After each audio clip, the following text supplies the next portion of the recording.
Hi, I'm Kathy Muehlhauser, and I'm with the Huron Historical Society and the Huron Public Library. Today is April 10th, 2009, and I'm interviewing Sharon Warren for the Huron Oral History Project.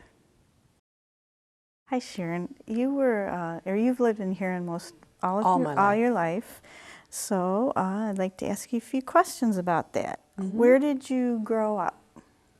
I grew up on South Street, the corner of South and Ohio Street. Did you live there the whole time Almost you were my growing whole up? life. And were your parents from Huron? Yes, both of them. My mother's was a Ritzenthaler, and my father, of course, was white. And were their parents from Huron too, or? My mother's parents, I think my grandmother was a Slocum. You know, you're asking me some, I don't know for sure. I assume Grandpa was from, the Ritzenthalers are all from around here. So I'm saying yes. And what did your parents do? My mother, before she married my father, worked at the old pencil factory. And after she had me, she never worked.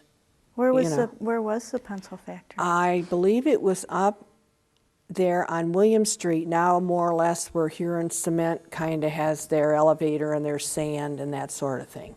It was right in there because I remember there was a home there. Duffy's lived there and all. There was a little white house and all that sat there, and there was a red brick building that sat there.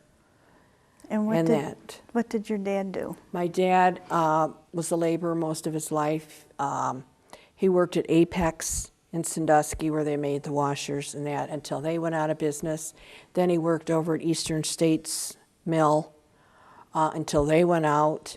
And then he was working at the Sandusky Foundry when he passed away at age 51. Oh, so he was pretty young. He was young. Okay, and then can you tell us some things about growing up on South Street that you remember? Well, it was fun. We all had to make our own fun. You know what I mean? We never stayed in the house. We were always outside until we were called in for lunch or supper. And it was nice because we lived right by Lakefront Park. And we were down there all the time, and we would go down to the cove. First cove, and that was before the plaza or anything was built. And we'd build forts and have all that, but you know, then you played hopscotch, you roller skated, you jump roped, you played hide and seek, and that. And then, like say, the lake, the park was a big part of our lives. We were down there almost every day doing something, swimming, or just, you know, then they just had the swings and the big slide that they took down. But I remember when the bathhouse was on the beach. That was a big bathhouse. It was actually on the beach? It was down on the beach. There was more of a hill, and it was built into the hill because in the winter, we would do a lot of sledding in that. That hill now isn't as steep as it was, you know, and then because they had, for steps to get down the hill, they had smaller railroad ties going down that would but we'd ride our bikes down it and we'd bounce all the way down. But there was a bathhouse built into the hill there, and then of course across the street was Aunt Clara's that sold candy. Now where was Aunt Clara's? Aunt Clara's was right now where Bob Morris lives. Bob Morris's home right there. So that would be on the west side. Yes. Yes, and it was an old run-down house, and she was a widow, and she sold penny candy and some nickel, and then you could get a bottle of pop for 5 cents. You went up to the counter outside, and she had a little door she'd open and wait on you, you know, and then you'd take your goodies and go down, and you had to get a flat rock, because we all put our towels on the rocks down at the beach, you know, with our candy, and we'd stay there all day. But she was open summer or winter. You could go down and sit and talk to her. She lived right there. What was her last name? Do you know? Clara Travell, I think. And she did this out of her house? Yeah. She was a widow, and she did this, and everybody wanted to go to her place on Halloween because she'd fix up little bags of candy. You know, well, now and I think back, you know, I don't know if she ever had a permit. You know how you think how they did that? But everybody knew where Aunt Clara's were. They'd come a lot of times. That's when we got at school. We had open lunch, and a lot of kids would go down to Aunt Clara's. Get a bag of chips and a pop, or, you know, that was all she had, like pop chips and penny candy. How long did you get to for your lunch then? I would assume, I don't know whether we got, I used to go home for lunch and go back. We must have, Kathy, at least gotten 45 minutes now that I think of it. What about the kids that didn't live close by? What did they do? I don't know. Well, you must have been able to buy lunch there, but I always went home for lunch because we just lived 2 blocks from McCormick. See, on the corner of South and Ohio, you just had to go up to Cleveland Road and cross. And was the beach bigger back then? No. Well, yes, maybe it was. It would depend on the water. That was before the break wall was out there, and the water sometimes would come up further, and there wouldn't be much of a beach. But yes, the sand went down back further towards the river. You know what I mean? Because now we had a big weeping willow tree on the beach, you know, and that. And for a couple years, we even had lifeguards down at the beach. Because the year we had, the first year, I think it was the first year we had a lifeguard, was our first drowning off of Lakefront Park. Somebody did drown then? The lifeguard didn't help? No. But it was a real rough day, and it was, you know, and they just couldn't get to him. That's sad. Did you go up by the river then to the bait shops or any of those places at all? No, you know, I don't know if I was allowed to, but I knew they were there, you know. And I can remember walking out in the pier with my parents, and the bait shop was down, you know, they always had the bait shops down there. And then later on, some of those sold candy and that, because I can remember when my son was young, he would go over there for candy, down to the bait stores. What about downtown? Did you go downtown? All the time. We had to walk though. We didn't have cars. We went downtown all the time. You had to go to Dick Hout's drugstore, to the soda bar, or to the Edmar dairy bar that Bucks owned, and that's when you could get a tin roof for 35 cents. And across the street was Barber's Restaurant, and you could get plate of curly French fries for 15 cents. And when after you ate the fries, the grease was still floating in the dish. But oh, were they good? You know, and that's just kind of how the kids just kind of gathered in front of Dick Hout's drugstore. Is this when you were in junior high school. And then we went to the library a lot. You know, we didn't have computers. So a lot of things, if we had to do reports or that, naturally we had to go to the library.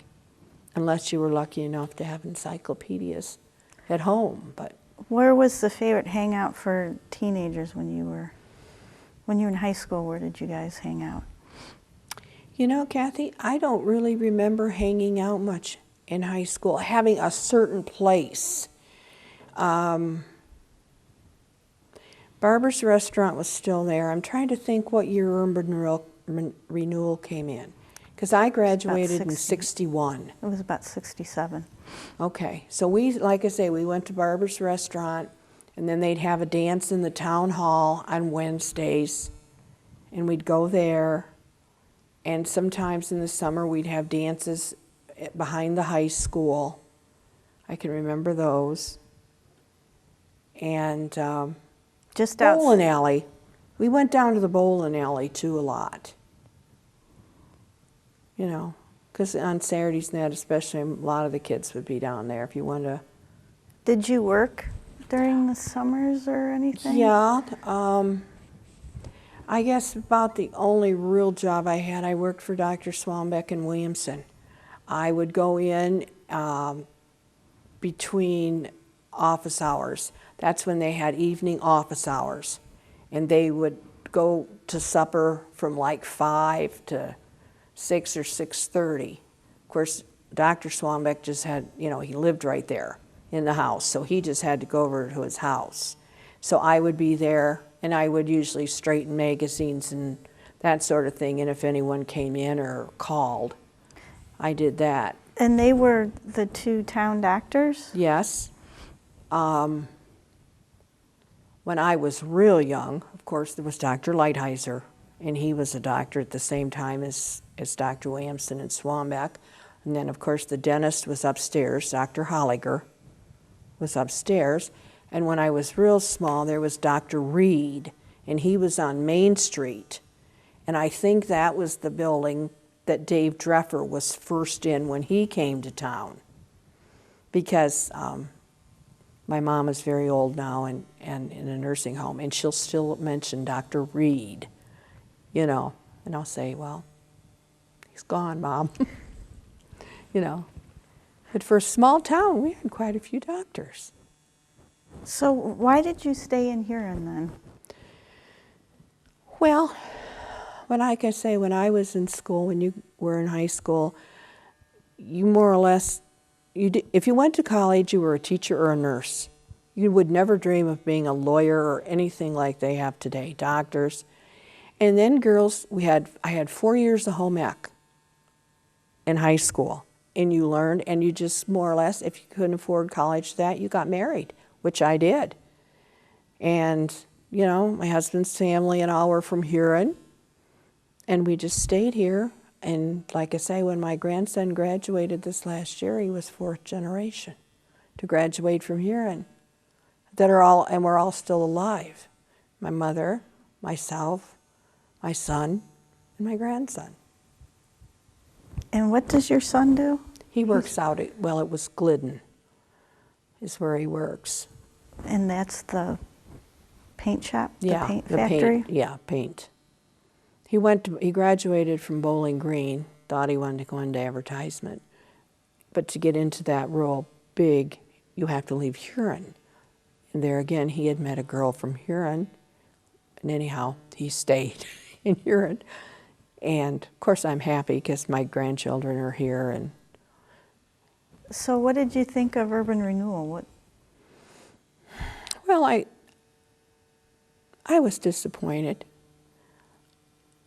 because it was my hometown, and we had things downtown, honestly, and now we have nothing. You know, then we had the movie theater, we had Guns and Hausers, you had the drugstores with the soda fountains, you had restaurants, you know, you had the dry cleaners, you had practically everything on Main Street. And now we don't even really have a Main Street. We have a boat basin. And like Judy Ryan and I were talking about, the boat basin draws people, but there's nothing there. Like a restaurant. I work down at Modern Cleaners, and they'll stop in and say, where's the closest restaurant that we're a place we can get breakfast? And I have to tell them if they want to walk across the bridge to Berardi's.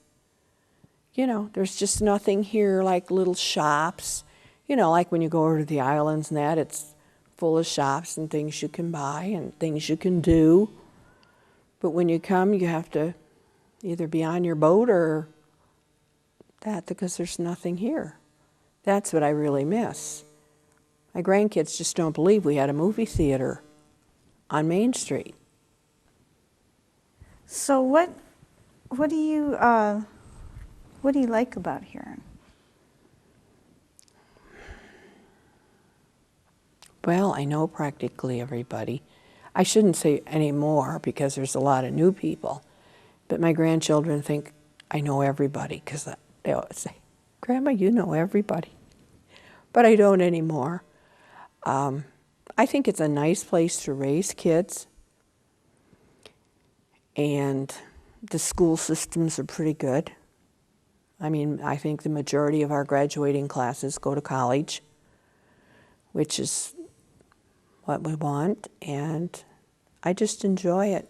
It's still a small town, even though I lived here when it was a village, you know, but, well, I guess just as that it's home. And I just have never had any desire to go anywhere else. So what do you think's going to happen to Huron? Gosh, Kathy, I don't know. I wouldn't even be able to guess. Especially, well, until the economy turns around. I mean, now they had some plans for over where the old mill was and that, but I don't know. And there seems to be more stores sitting empty, even in the plazas. I really don't know what'll come of it. I'd like to see it, grow again, but I really don't know what'll come of it. And we have to have business and industry, if we want to keep our schools and all up. Just like now the roads, every road is so bad, but now the city says they're in financial difficulty, so. So is there anything else that you can think about that you'd like to share with us? No, just it was fun growing up here. Like I said, if you were a true Huronite, you knew, like I said, where Pigtail Alley was and where Aunt Clara's was. Well, you want to tell us where Pigtail Alley is? Now it's called Vine Street because nobody, they really, I don't think, had a name on it. And you know where it is. But it's I guess it's a street that runs between Ohio Street and Center Street. And then it comes from Ohio Street back to Stowe Street. And it's one way. And we just always knew it as Pigtail Alley. Do you know how it got its name? No. But all my life, I just knew it was Pigtail Alley. We're going to cut through Pigtail Alley, And then next thing I know, they have a sign out, and it's called Vine Street. And I thought, good thing I saw that, because if anybody had asked me where Vine Street was, I wouldn't have known, So, and where the city dump was, right across from where the Thunderbird Golf Course is now. You could go out there, and Hoppy LaVou, he'd talk to you and visit with you. A lot of guys that go out there and visit. Now, who was Hoppy? Hoppy, I don't know, but he was crippled. He had one leg shorter than the other. He walked with a limp, and I think he lived out there at the dump. I mean, there was a building, and I think he lived there. But then he would even be a crossing guard on Main Street. I can remember him helping us cross the street, like when you went to the movies, you had to go across the street to use the restroom, the city restrooms on the corner. And he would kind of, help you across the street in that. So his job was at the dump? Yeah, that was his job. When you pulled in, he'd tell you where to go, and, he'd see what he wanted to keep. And that's what my mom used to always say, that my dad would come home with more than he took out there. Because, he'd have everything neat, the tires and the motors and everything. Anything you wanted, I guess you could take. Isn't that where they used to take the dogs, too? I don't know. But might be. Okay. Well, I'd like to thank you very much for sharing everything that you did. Thank you for asking me. Okay.